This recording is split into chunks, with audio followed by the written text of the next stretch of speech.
Yeah, absolutely. Like I already went for BlizzCon last time, and that was like quite the experience, like even way bigger than this, right? And yeah, like obviously I was there now, and I'd definitely go again. It's just kind of like a struggle to go there, especially from where I live. You know, it's like literally like 1 day travel, 1 day travel back, and you know I was there for like 2 nights, so I traveled more than I actually stayed, right?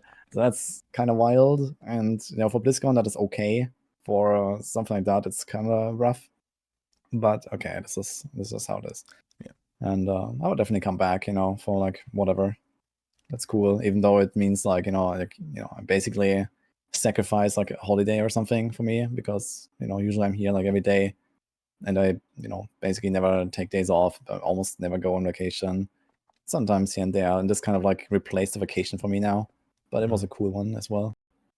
Will every one of us play Spiritborn, and what happens to guides of other classes if so?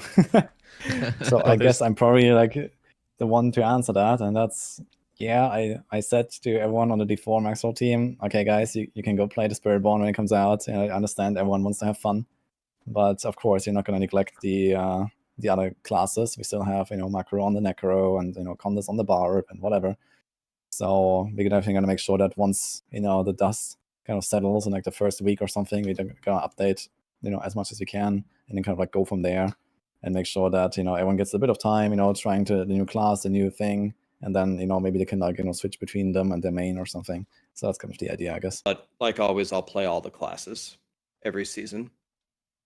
There's also the part where it's like, because you literally like 4/5 of the player base has no idea what I do because all I play is the Necromancer, and I very much intend on changing that with the Spiritborn because oddly enough, like there are other classes. My major issue is I just haven't legitimately enjoyed playing the other classes, not in like I think they're bad sort of way, but they didn't necessarily have like the game feel that I wanted, which is very hard to explain.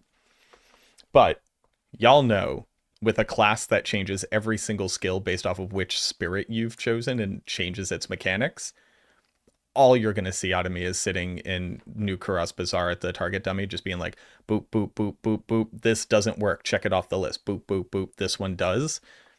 And it's very, very exciting for me to have a thing like that where everybody's kind of coming in on the ground floor.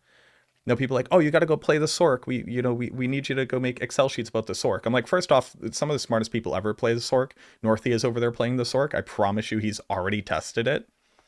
And one of the things that kind of holds me back is feeling like, oh, I can't really contribute anything valuable to this because I already know there are a ton of intelligent people who have like already done all this work.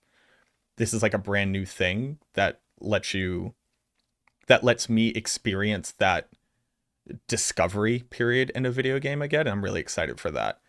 That being said, though, everybody's going to want to play Spiritborn, and Chronix and I are going to have the Necromancer all to ourselves. Nobody else will even be covering this class. If you need info on it, you got to come to us, baby. Okay, that's the secret. That's the sauce. That's what having a niche means. But no, I'm very excited to try it out. But no, we're not going to abandon the classes all of a sudden. Like just put them in the character graveyard of non-meta